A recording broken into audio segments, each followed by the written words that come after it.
मैं कौन हूँ, मैं कहाँ हूँ। यह ख्याल आपके मन में भी आता तो होगा। यदि हाँ, तो या तो आपकी याददाश्त जा चुकी है या फिर आप एक समझदार चिंतनशील व्यक्ति हैं जो अपने अस्तित्व के बारे में जानने के इच्छुक हैं।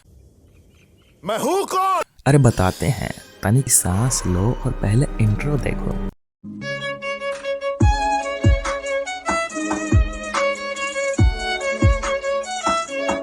हाँ तो भाई, अपनी कहानी है मात्र 480 करोड़ साल पुरानी। यह वह टाइम था जब पृथ्वी नई नई बनी थी और अब भी बन रही थी। अब आप पूछोगे पृथ्वी कैसे बनी, सूरज कहाँ से आया, आकाशगंगा कहाँ से आई, तो उसका तो I have no idea. जैसा कि बताया, पृथ्वी की उम्र है 480 करोड़ साल। अब जब हम इंसानों की 70-80 साल की उम्र को बचपन, जवानी, बुढ़ापे में बांट सकते हैं, तो पृथ्वी की उम्र को तो सिस्टमेटिक ढंग से बांटना बनता ही है। पृथ्वी की उम्र को हम 4 भूवैज्ञानिक कालों में बांटते हैं: इयोन, एरा, पीरियड, एपोक। इनमें से इयोन सबसे बड़ा होता है। इयोन को एराज में बांटा जाता है, एराज को पीरियड्स में और पीरियड्स को एपोक्स में बांटा जाता है। सबसे पहला इयोन है Hadean Eoin. Hadean Eoin 480 crore वर्ष पूर्व से 380 करोड़ वर्ष पूर्व के बीच के समय को कहा जाता है। हेडियन इयोन में टेम्परेचर पृथ्वी का बहुत ज्यादा था। शुरुआत में तो 2100 डिग्री सेल्सियस तक था, जो कि अंत तक आते आते कई बार 70 डिग्री सेल्सियस तक भी आ गया था। इस दौरान पृथ्वी के धीरे धीरे ठंडा होने से टेक्टोनिक प्लेटों का निर्माण हुआ। 450 करोड़ वर्ष पूर्व मंगल ग्रह जैसा एक ग्रह जिसका नाम थैया दिया गया है, तक थैया थैया करते हुए पृथ्वी से टकरा गया। इस टकराव से जो मलबा निकला, उससे हमारा चंद्रमा बना। अब इस दौरान पृथ्वी दिखती कैसी थी? तो यह दिखती थी बिल्कुल नर्क जैसी। नर्क नहीं देखा हुआ? कोई बात नहीं, वेट करो, मरने का देख लोगे। मस्त जोक मारा रे, ये हंस रहे हलकट हंस। हेडियन इयोन में उल्कापिंड, धूमकेतु और दूसरे अंतरिक्षीय पिंड पृथ्वी से टकराते रहते थे। उस समय पृथ्वी पर जीवन की कल्पना भी नहीं की जा सकती थी। अगर कोई जीवन उत्पन्न हुआ भी होगा तो इस कंडीशन में उसका फलना फूलना असंभव ही था। हेडियन इयोन के बाद आता है आर्कियन इयोन। यह चला 380 करोड़ वर्ष पूर्व से 250 करोड़ वर्ष पूर्व तक। इस दौरान वातावरण में ग्रीन हाउस गैसें बहुत ज्यादा थी, जिसके कारण औसत तापमान 45 से 70 डिग्री सेल्सियस तक रहता था। कंपेयर करके देखें तो आज की धरती का औसत तापमान लगभग 14 डिग्री सेल्सियस है। ऑक्सीजन इस समय भी ना के बराबर ही थी। इस दौरान की प्रमुख घटना थी जीवन का पहली बार प्रकट होना। नहीं, ये वाला जीवन नहीं। इस समय का जीवन था एक कोशिकीय प्रोकैरियोटिक जीवन, मतलब ऐसी कोशिका जिसके अंदर ना तो नाभिक होता है और ना ही कोई झिल्ली होती है और ना ही माइटोकॉन्ड्रिया। इस दौरान पृथ्वी का ज्यादातर हिस्सा पानी से ढका हुआ था। हालांकि सुपर कॉन्टिनेंट पहली बार इसी इयन में बने, पर इनका सरफेस एरिया एक बड़े द्वीप जितना ही था। लेट आर्कियन इयन में साइनोबैक्टीरिया मतलब नील हरित शैवाल मतलब की काई का उद्भव हुआ, जो भोजन के लिए फोटोसिंथेसिस मतलब प्रकाश संश्लेषण नाम की प्रक्रिया का यूज करते हैं। इस प्रक्रिया से वातावरण में ऑक्सीजन का स्तर बढ़ा। इस घटना ने पृथ्वी पर जीवन को बदल कर रख दिया और शुरुआत हुई हमारे अगले इयन प्रोटेरोजोइक की, जो चला 250 करोड़ वर्ष पूर्व से 57 करोड़ वर्ष पूर्व तक। इस दौरान पृथ्वी का तापमान 5 डिग्री से 45 डिग्री सेल्सियस और ऑक्सीजन का लेवल भी धीरे धीरे बढ़कर औसतन 0 से 12% तक रहा। इस इयन की प्रमुख घटना थी वातावरण में ऑक्सीजन का होना और मल्टी सेल्युलर लाइफ का उत्पन्न होना। इस दौरान धरती पर पहली बार यूकैरियोट्स उत्पन्न हुए।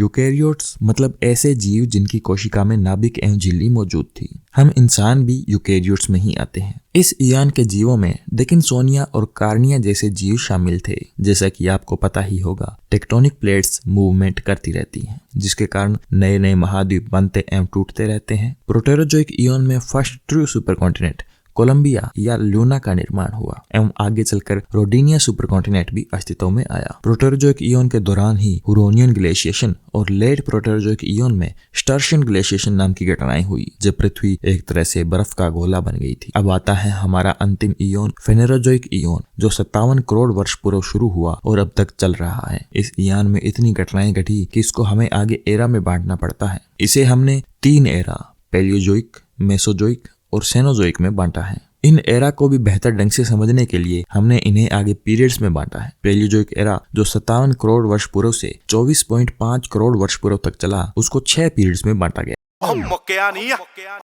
नहीं।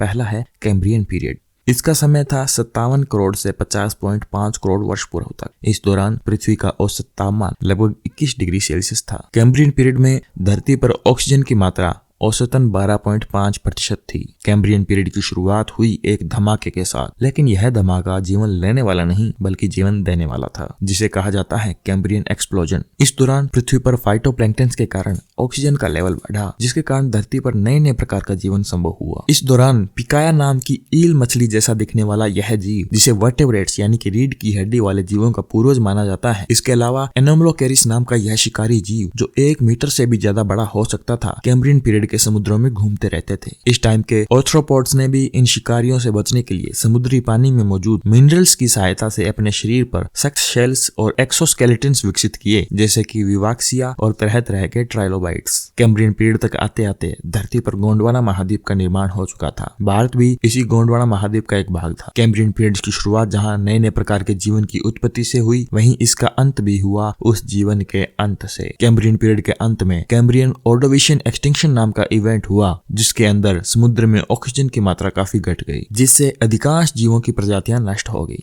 उठा ले रे देवा, उठा ले रे बाबा। लेकिन विनाश उत्पत्ति का प्रारंभ होता है। उसी तरह कैम्ब्रियन ऑर्डोविशियन एक्सटिंक्शन ने भी पैलेयोजोइक एरा के अगले अध्याय ऑर्डोविशियन पीरियड का प्रारंभ किया। ऑर्डोविशियन पीरियड चला 50.5 करोड़ वर्ष पूर्व से 43.8 करोड़ वर्ष पूर्व तक। इस दौरान पृथ्वी का औसत तापमान लगभग 16 डिग्री सेल्सियस एवं ऑक्सीजन की मात्रा भी 13.5% तक के आसपास रही। जीवन ने फिर से नई शुरुआत की ग्रेट ऑर्डोविशियन बायोडाइवर्सिफिकेशन इवेंट यानी GOBE के माध्यम से। इस दौरान फिर से नई नई प्रकार के जीवों की प्रजातियां अस्तित्व में आई, जैसे कि आज के ऑक्टोपस, स्क्विड आदि का पूर्वज ऑर्थोसेरस। इसके अलावा धरती की पहली मछलियां जैसे कि यह ऑस्ट्रेकोडर्मस, पेंटोकॉप्टेरस डेकोरहेंसिस नाम का यह समुद्री बिच्छू, जो कि लगभग 6 फुट तक लंबा हो सकता था, ऑर्डोविशियन पीरियड के महासागरों में घूमते थे। पृथ्वी इस समय 4 प्रमुख लैंड मासेज में बंटी हुई थी, लोरेंशिया, बाल्टिका, साइबेरिया और गोंडवाना। लेकिन फिर से इस फलते फूलते जीवन को किसी की नजर लगी और ऑर्डोविशियन सिलूरियन एक्सटिंक्शन नाम का महाविनाश धरती पर आया, जिसमें 86% समुद्री जीवन नष्ट हो गया। ये भगवान क्या जुल्म है। यह नजर लगाने वाला कोई और नहीं बल्कि जमीन पर उगने वाले पहले पौधे भी हो सकते हैं। यह पौधे इतने कामयाब हुए कि इन्होंने वातावरण में मौजूद कार्बन डाइऑक्साइड को अपने अंदर सोख लिया, जिससे धरती पर आइस एज आ गई। ऐसे ही कुछ अन्य कारणों के चलते समुद्र के अंदर ऑक्सीजन की मात्रा बेहद कम हो गई, लेकिन जीवन था कि हार मानने को तैयार नहीं था। जीवन एक बार फिर से उठ खड़ा हुआ और शुरुआत होती है पैलेयोजोइक एरा के अगले पीरियड सिलूरियन की। यह चला 43.8 करोड़ वर्ष पूर्व से 40.8 करोड़ वर्ष पूर्व तक। इस दौरान पृथ्वी का तापमान औसतन 17 डिग्री सेल्सियस माना जाता है और ऑक्सीजन की मात्रा 14% रही। इस दौरान पौधों ने जमीन पर अपना विकास किया और नई प्रजातियां अस्तित्व में आई, जैसे कि कुक्सोनिया और टोटोट्यूबस फंजाई। इसके अलावा जीवों में समुद्र में पहली बार जबड़ों वाली मछली जैसे कि एंटेलोग्नेथस देखी गई। यह प्लेकोडर्मस क्लास की शुरुआती मछली थी। यह ऐसी मछलियां थी जिनके सर कवच से ढके हुए थे। इसके अलावा समुद्री बिच्छू की एक प्रजाति यूरिप्टेरिस भी इस समय मौजूद थी। इसी दौरान लोरेंशिया और बाल्टिका महाद्वीप आपस में जुड़कर एक महाद्वीप ओल्ड रेड सैंडस्टोन का निर्माण कर चुके थे। इसके अलावा गोंडवाना महाद्वीप भी अस्तित्व में बना हुआ था। इसके बाद आता है डेवोनियन पीरियड, जो चला 40.8 करोड़ वर्ष पूर्व से 36 करोड़ वर्ष पूर्व तक। इस दौरान पृथ्वी का औसत तापमान 20 डिग्री सेल्सियस था और ऑक्सीजन की मात्रा औसतन 15% रही। इस दौरान धरती पर पहली बार जंगल तैयार हुए और जल में रहने वाले जीव जमीन पर आना शुरू हो गए थे, जैसे कि टिक्टालिक मछली, जो उन पहली मछलियों में से थी जो जमीन पर आना शुरू हुई थी। धीरे धीरे यह टेट्रापोड्स में विकसित हुए, यानी ऐसे जानवर जो 4 पैरों पर चलते थे। इसी दौरान एम्फीबियंस यानी कि उभयचर प्राणियों का विकास हुआ। इक्थियोस्टेगा नाम का यह प्राणी उन्हीं शुरुआती टेट्रापोड्स में से एक है। इसके अलावा समुद्र में शार्क पहली बार अस्तित्व में आई, लेकिन यह आज की तरह समुद्र पर राज नहीं करती थी। उस समय समुद्र पर राज करते थे प्लेकोडर्मस मछलियां, जैसे कि यह डंक्रियोस्टियस। यह उस समय समुद्र की सबसे अपेक्स प्रेडेटर थी। धरती पर उस समय 2 प्रमुख महाद्वीप मौजूद थे, एक गोंडवाना और दूसरा यूरेमेरिका, जिसके अंदर उत्तरी अमेरिका और यूरोप के कुछ भाग शामिल थे। डेवोनियन पीरियड के अंत में एक महाविनाश हुआ फिर से,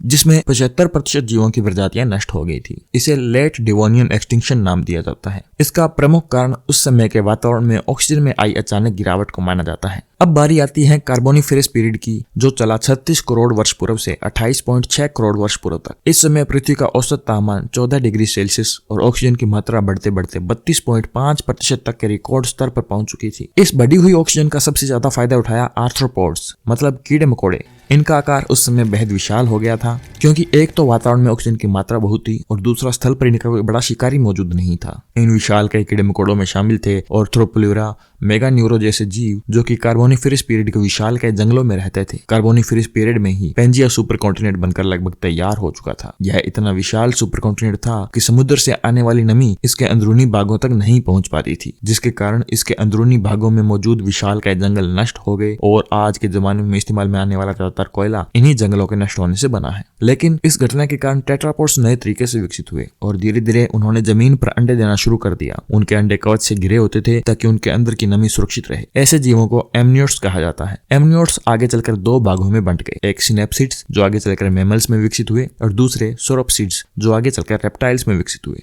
आर्कियोथेरिस नाम का यह जीव अब तक का सबसे प्राचीन ज्ञात सिनेप्सिड माना जाता है। इसके अलावा पेड्रेपस नाम का यह जीव अब तक का सबसे प्राचीन पूरी तरह जमीन पर रहने वाला जीव माना जाता है। एमनियोट्स का विकास पैलियोजोइक एरा के अंतिम पीरियड पर्मियन में भी जारी रहता है, जो शुरू होता है 28.6 करोड़ वर्ष पूर्व में और 24.5 करोड़ वर्ष पूर्व तक चलता है। इस दौरान पृथ्वी का औसत तापमान 16 डिग्री सेल्सियस था और ऑक्सीजन की मात्रा औसतन 23%। इस दौरान एमनियोट्स सिनेप्सिड और सोरोप्सिड्स में बंट चुके थे। सोरोप्सिड्स आगे चलकर रेप्टाइल्स में विकसित हुए, जो आगे चलकर डायनासोर और पक्षियों में विकसित होंगे। वहीं सिनेप्सिड्स जैसे कि डिमेट्रोडोन जो उस समय के प्रसिद्ध शिकारी थे, विकसित होते होते थेरेप्सिड्स नाम की एक नई शाखा का निर्माण करते हैं, जो कि मैमल्स से पहले की कड़ी है। इन थेरेप्सिड्स में शामिल थे स्टेमिनोशुकस और साइनोडोंट्स जैसे जीव। इनके अलावा गोर्गोनॉप्स और रेप्टाइल्स में पेरियासोर्स जैसे प्राणी भी पृथ्वी पर मौजूद थे। पेंजिया सुपर कॉन्टिनेंट का निर्माण पूरी तरह इस समय हो चुका था, लेकिन पर्मियन पीरियड का अंत हुआ। अब तक के सबसे भयानक महाप्रलय पर्मियन ट्रायसिक एक्सटिंक्शन इवेंट, जिसे द ग्रेट डाइंग के नाम से भी जाना जाता है। जैसा कि नाम से पता चलता है, इस समय समुद्री जीवों की 96% और स्थलीय जीवों की 70% प्रजातियां नष्ट हो गई थी। इस भयानक महाप्रलय के कुछ प्रमुख कारणों में उस समय के साइबेरिया में ज्वालामुखियों का निरंतर फटना और धरती के चुंबकीय क्षेत्र में कमजोरी से सोलर रेडिएशन का बढ़ना शामिल है। लेकिन इस महाप्रलय के कारण ऐसी नई प्रजातियां अस्तित्व में आई जिन्होंने आगे चलकर एक लंबे समय तक धरती पर राज किया। वह थे डायनासोरस। इनके बारे में हम अगले पार्ट में देखेंगे। तब तक के लिए अलविदा। So please, whatever.